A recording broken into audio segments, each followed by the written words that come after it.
Assalamualaikum warahmatullahi wabarakatuh. Saya Herni Kusuma Arta Pramudia dari kelas 12 MIPA 6 presensi 13. Gimana nih kabar kalian? Semoga baik-baik aja ya di tengah kondisi yang gak bisa diprediksi seperti saat ini. Pada kesempatan kali ini saya akan membahas betapa berbedanya remaja zaman sekarang yang seolah gak bisa lepas dari sosial media mereka dengan remaja zaman dulu yang boro-boro dekat dengan sosial media. Untuk mengaksesnya saja pun butuh perjuangan yang gak mudah. Mereka harus pergi ke warnet hanya untuk sekedar membuka Facebook atau menonton YouTube. Zaman gini siapa sih yang gak punya sosial media? Pasti kalian punya dong, walaupun itu cuma satu atau dua. Entah itu WhatsApp, YouTube, Instagram, Twitter, TikTok, Facebook, atau sosial media yang lainnya. Sebagai remaja, tentu kita nggak bisa jauh-jauh dari sosial media. Seperti kita nggak bisa jauh dari si dia. Mulai dari bangun tidur, sampai tidur lagi. Bangun tidur, tidur lagi. Kita seolah nggak bisa tanpa si sosial media ini. Contohnya, mulai bangun tidur. Hal pertama apa yang kalian lakukan? Ya, kalian akan mencari smartphone kalian. Ya walaupun bukan satu-satunya atau bukan hal pertama yang kalian lakukan sih. Namun jujur hal ini sering banget saya lakukan. Entah itu sekedar scrolling Instagram, scrolling TikTok, ataupun cuma sekedar lihat chat temen yang kemarin malam gak sempet saya baca. Atau juga lihat skor pertandingan sepak bola kemarin yang gak sempat saya tonton. Atau justru kalian melihat notifikasi tugas dari guru kalian yang baru saja ngirim di Google Classroom. Tugas. Karena kemudahan dalam mengaksesnya, penggunaan sosial media di kalangan remaja seringkali melampaui batas kewajaran. Menurut laman kesehatan Halodoc, penggunaan sosial media yang baik dan benar agar kita terhindar dari berbagai dampak buruk sosial media adalah 30 menit sehari. Ya, kalian tidak salah dengar. 30 menit sehari. Mengagetkan bukan? Saya sendiri merasa kesulitan apabila hanya diberi waktu sesedikit itu. Bagaimana tidak? Dengan sosial media, kita bisa tahu apa aja yang ada di luaran sana. Tentu nggak cukup ya untuk mengakses semua itu hanya diberi waktu dalam 30 menit. Namun hal itu kembali kepada diri kalian sendiri. Karena setiap orang memiliki kebutuhan dan kepentingan yang berbeda dalam mengakses sosial media. Sosial media. Setelah membicarakan betapa tidak bisa lepasnya remaja zaman sekarang dengan sosial media, pernahkah muncul di benak kalian, di otak kecil kalian, bagaimana kehidupan remaja zaman dahulu tanpa sosial media? Tentu hal ini sangat menarik untuk dibahas, bukan? Bagaimana mereka bisa hidup tanpa Instagram, tanpa YouTube, tanpa TikTok. Namun hebatnya mereka bisa loh. Berikut perbedaan remaja sebelum dan sesudah sosial media.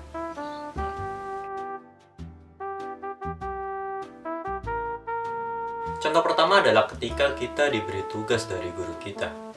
Remaja zaman dahulu benar-benar berusaha dalam mengerjakan tugas mereka dengan penuh perjuangan. Mengapa bisa begitu? Tidak seperti sekarang, kita hanya cukup membuka Google atau laman pencarian lainnya untuk menemukan jawaban dari tugas yang telah diberikan. Namun, tidak seperti remaja zaman dahulu. Mereka harus membaca halaman demi halaman untuk menemukan jawabannya. Apabila jawaban belum ketemu, mereka harus mencarinya di buku lain. Mereka harus membeli buku atau meminjamnya di perpustakaan. Saya sungguh salut dengan remaja zaman dahulu. Yang kedua, remaja pada zaman sekarang lebih mudah merasa rendah diri daripada orang lain. Ya, pasti kalian tidak asing dengan istilah insecurity, bukan? Memang hal ini tidak dapat dihindari. Bagaimana tidak? Sejatinya, sosial media adalah tempat mengekspresikan diri. Semua yang kita lihat di sosial media tidak bisa kita atur. Kita bisa melihat apa saja yang terjadi dengan orang lain.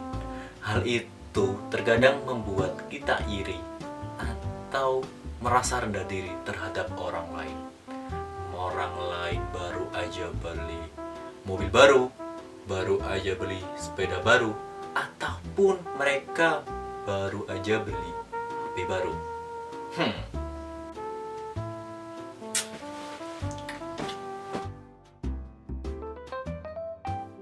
Contoh yang ketiga, remaja pada zaman sekarang lebih individual. Pernahkah kalian merasakan ketika kalian nongkrong bersama teman-teman kalian, tapi teman kalian sibuk sendiri dengan smartphone mereka? Entah itu hanya scrolling IG, scrolling TikTok, bermain video game, ataupun sekedar chat dengan gebetannya masing-masing. Hal ini tentu terasa kurang asik, bukan?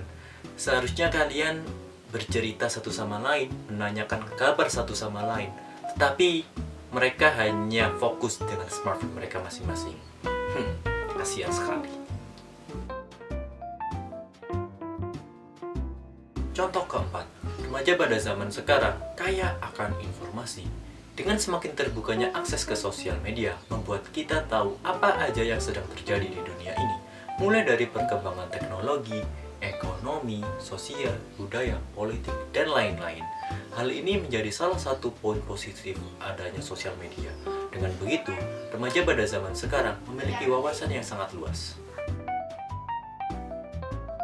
Poin kelima, remaja pada zaman sekarang tidak mau ribet, lebih ke malas sih. Contohnya ketika kita ingin memesan makanan, kita bisa memesannya melalui beberapa aplikasi seperti Grab atau Gojek. Kita tinggal membuka smartphone kita, mencari makanan apa yang ingin kita makan. Lalu si driver akan memesankan makanan kita dan mengantarnya ke rumah kita. Hal ini tentu sangat memudahkan bagi kaum remaja pada zaman sekarang.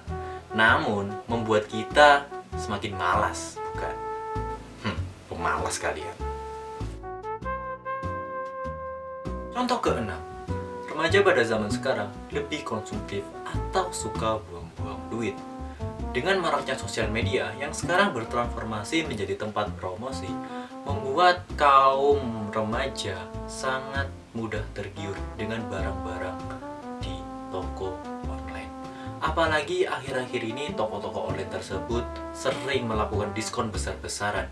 Hal ini tentu semakin membuat mereka tergiur dan mereka akan menghabiskan uang-uang mereka ke barang-barang yang sebetulnya tidak mereka butuhkan. Ya, itu tadi 6 contoh perbedaan bagaimana remaja zaman sekarang dengan remaja zaman dahulu. Sangat jauh berbeda, bukan? Ya, sebagai remaja pada zaman sekarang, kita harus pintar-pintar dalam memakai sosial media. Kita harus bijak dalam menggunakan sosial media agar lebih banyak dampak positif yang dapat kita ambil daripada dampak negatif. Terima kasih, sekian dari saya. Wassalamualaikum warahmatullahi wabarakatuh. Pemalas kalian.